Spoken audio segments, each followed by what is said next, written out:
तो hello friends, स्वागत है आपका अपने चैनल तन्मय क्लासेस में। तो हम यहाँ पर लाइव आ चुके हैं, आप लोग भी आ जाइए। और आज की क्लास में हम पढ़ने वाले हैं जियोग्राफी यानी कि भूगोल के महत्वपूर्ण क्वेश्चन जो 2 नंबर वाले आपके बिहार बोर्ड परीक्षा में पूछे जाएंगे। हम आपको कल भी बताए थे कि अब क्लास रेगुलर होगा और आप लोग रेगुलर रहिएगा। और कल हम इकोनॉमिक्स का चैप्टर 1 का 2 नंबर वाला पूरा क्वेश्चन खत्म कर दिए थे, क्वेश्चन आंसर। ठीक है, तो 5 नंबर वाले 4 नंबर वाले वो बाकी है। ठीक है, लेकिन 2 नंबर वाले आपके खत्म हो चुके हैं। ठीक है, 5 नंबर में नहीं आते, वो 4 नंबर में आते हैं। ठीक है, तो वो बाकी है आपका, लेकिन 2 नंबर वाले खत्म किए जा चुके हैं इकोनॉमिक्स के पहले चैप्टर। अब हम फिर जियोग्राफी के पढ़ा देंगे, फिर हम हिस्ट्री का पढ़ा देंगे। मतलब कि हर डे अब एक दिन में आपको 3-3 या 2-2 वीडियो मिलेगा। ठीक है, लेक्चर, जिससे आप लोग अपने सिलेबस को जल्दी कंप्लीट कर सकते हैं। ठीक है, इस 15 दिन में आपका पूरा कंप्लीट हो जाएगा, ये मेरा दावा है। ठीक है, हिंदी का वर्णिका भी आपको मिलेगा, हर एक वीडियो मिलेगा आपको, और मैथ्स से रिलेटेड तो आपको मिलेगा ही। आज मैथ्स का क्लास भी होगा। ठीक है, तो आप लोग जुड़ना नहीं भूलिएगा। ठीक है, तो आज हम पढ़ने वाले हैं जियोग्राफी यानी कि भूगोल के आज 2 नंबर वाले महत्वपूर्ण क्वेश्चन पढ़ेंगे। और आज आप लोग को बताने वाले हैं कि कौन कौन से क्वेश्चन आपके एग्जाम में पूछे जाएंगे, जो आपके क्वेश्चन बैंक से भी एनालिसिस है। ठीक है, तो आप लोग ध्यान से देखिएगा। ठीक है, तो स्टार्ट करते हैं आज के क्वेश्चन। ठीक है, तो सर सबसे पहला क्वेश्चन आप लोग का आया है क्या, जो आपके एग्जाम में आया है, आपके एग्जाम में आया है, एग्जाम में आया है, संसाधन किसे कहते हैं? संसाधन किसे कहते हैं? देखिए, सबसे पहला चैप्टर है और चैप्टर का नाम है क्या, संसाधन एवं उपयोग। चैप्टर का नाम है क्या है, संसाधन एवं उपयोग। तो सबसे पहले हमको ये पता होना चाहिए कि सर संसाधन क्या होता है। आपको तो ये पता है सर कि ये बोर्ड संसाधन है, ये मार्कर संसाधन है, हर एक चीज संसाधन है, हर एक चीज संसाधन। लेकिन उसका डेफिनेशन, प्योर डेफिनेशन क्या होगा सर, परिभाषा, वो हमको बताइए, है ना। तो हम बताते सर, तो सर संसाधन क्या, तो सर पर्यावरण में उपलब्ध वह सारे पदार्थ, यानी कि पर्यावरण तो पदार्थ में उपलब्ध सारे पदार्थ या वस्तु जो हम लोगों की आवश्यकता यानी कि मानवीय आवश्यकता को पूर्ति करते हैं, उसे क्या कहते हैं सर, संसाधन कहते हैं। तो इसको हम लिख के आपको समझाते हैं कैसे लिखा जाता है। ठीक है, और एग्जाम में भी आपको ऐसे ही लिखना है। तो लिखेंगे पर्यावरण में उपलब्ध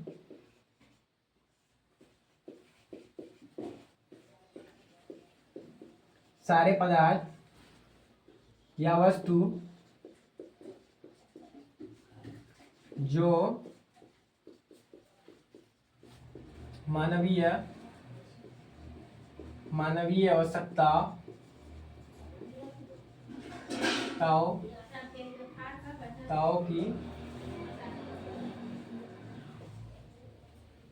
आवश्यकताओं की पूर्ति करते हैं संसाधन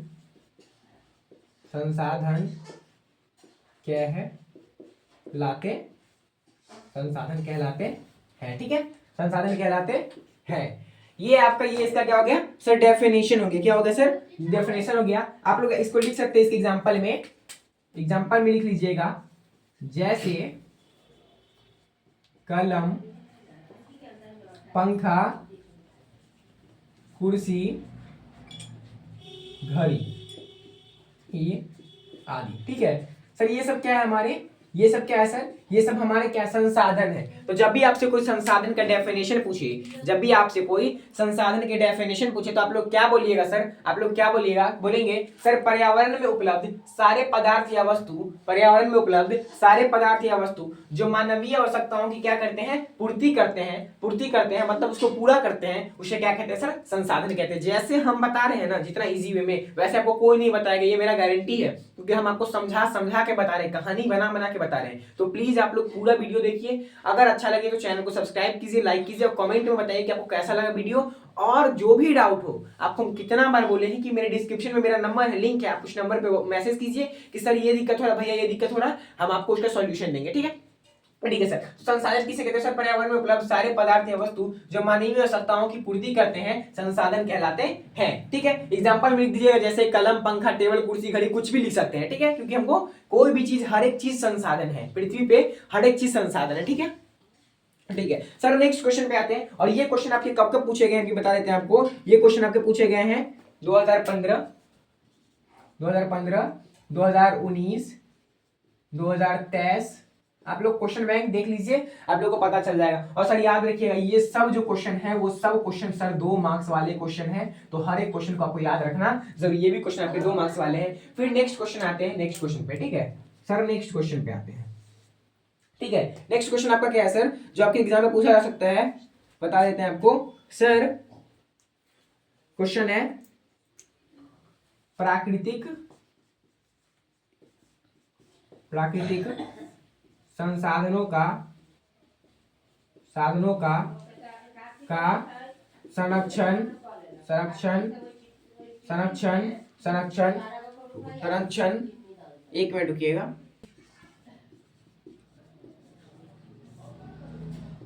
ठीक है। तो सर अगला क्वेश्चन क्या है, प्राकृतिक संसाधनों का संरक्षण क्यों आवश्यक है। मतलब ये कहना चाहता है आपसे क्वेश्चन कि सर प्राकृतिक संसाधन जो होता है ना, उस संसाधन का संरक्षण क्यों आवश्यक है। तो आप लोग लिख सकते हैं अपने भाषा में कि सर प्राकृतिक संसाधनों का संरक्षण इसलिए आवश्यक है क्योंकि आने वाली पीढ़ी जो है ना, उस पीढ़ी के लिए भी कुछ बचना चाहिए। तो आप लोग ऐसे लिखिएगा कि सर मतलब कि प्राकृतिक पे कुछ ऐसे संसाधन है जो आने वाले समय में क्या हो जाएंगे, समाप्त हो जाएंगे, और अगली पीढ़ी के लिए वो नहीं बच पाएगा। तो इसलिए हम लोग संसाधन को क्या करेंगे, बचा बचा कर उपयोग करेंगे। जैसे हम लोग क्या पढ़े थे कल, सतत विकास पढ़े थे ना, सतत विकास टाइप का ही ये है। मतलब प्राकृतिक संसाधन का संरक्षण क्यों आवश्यक है। जैसे सतत विकास क्या पढ़े थे कल, पढ़े थे अर्थशास्त्र में कि सतत विकास क्या, तो बताया था कि आर्थिक विकास की वैसी प्रक्रिया जिसमें न केवल वर्तमान पीढ़ी बल्कि आने वाली पीढ़ी को ध्यान में रखकर संसाधनों का उपयोग किया जाता है, सतत विकास कहलाता है। वैसे ही इसका भी आंसर है, तो इसका आंसर क्या लिखिएगा हम लोग बताते हैं आपको कि सर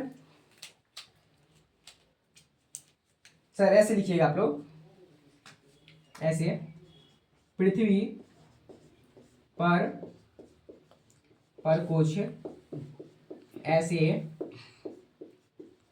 कुछ ऐसे संसाधन है जो आने वाले समय में समाप्त हो जाएंगे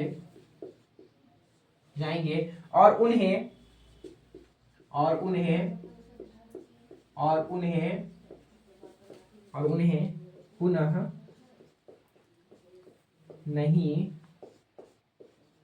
नहीं बनाया जा सकता, वो दोबारा नहीं बनाया जा सकता। पृथ्वी पर कुछ ऐसे संसाधन है जो आने वाले समय में क्या हो जाएंगे, समाप्त हो जाएंगे, और उन्हें पुनः नहीं बनाया जा सकता है, जैसे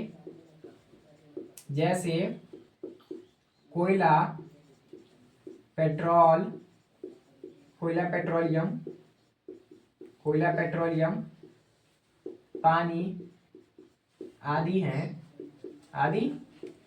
मतलब आप लोग क्या लिखिएगा इसमें, इतना लिख सकते हैं आप लोग, इतना चाहे तो इतना भी लिख सकते हैं, आप लोग इतना चाहे तो इतना भी लिख सकते हैं, ठीक है, इतना। और इन्हें विवेकपूर्ण तरीके से उपयोग करना आवश्यक है। क्वेश्चन पूछ देगा आपसे, इस प्राकृतिक संसाधनों का संरक्षण क्यों आवश्यक है, लिखिएगा पृथ्वी पर कुछ ऐसे संसाधन हैं जो आने वाले समय में समाप्त हो जाएंगे और उन्हें पुनः नहीं बनाया जा सकता है। मतलब पुनः मतलब दोबारा नहीं बनाया जा सकता है, जैसे कोयला, पेट्रोलियम, पानी आदि है। अगर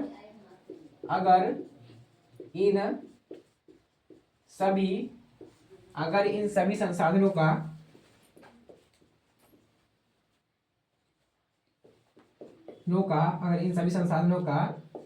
उपयोग विवेक पूर्ण तरीके से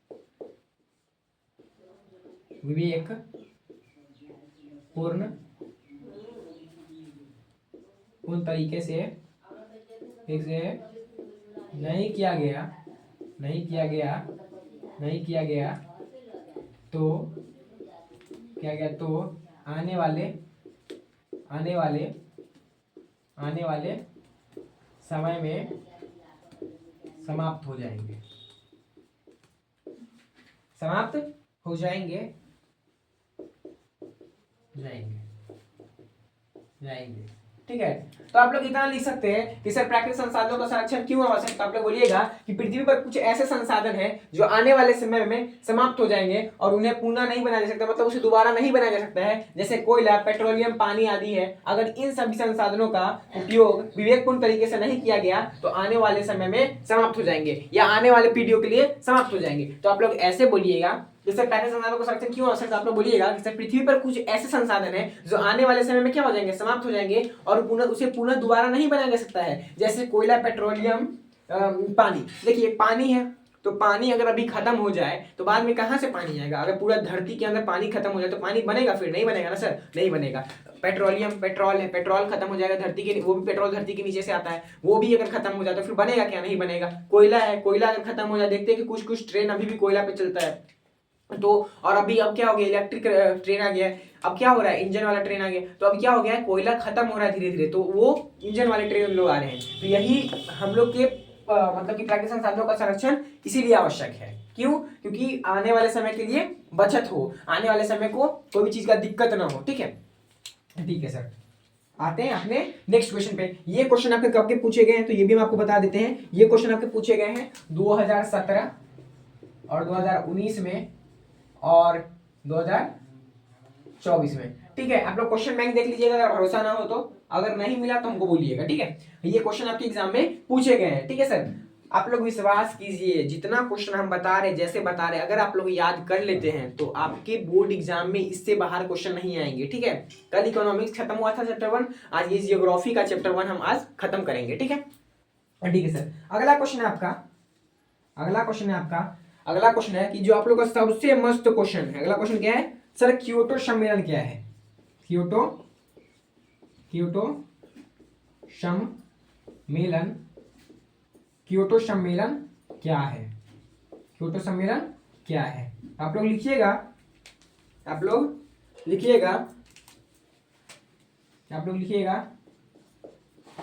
दिसंबर 1997 ईस्वी में, दिसंबर 1997 ईस्वी में पृथ्वी को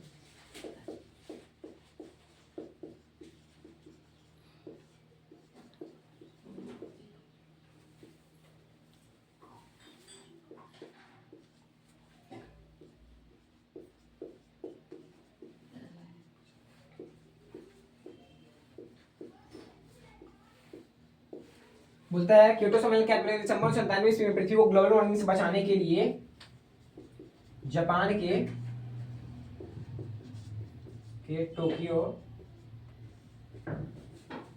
टोक्यो शहर में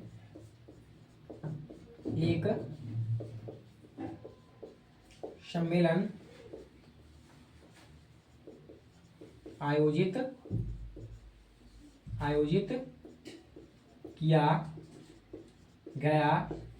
किया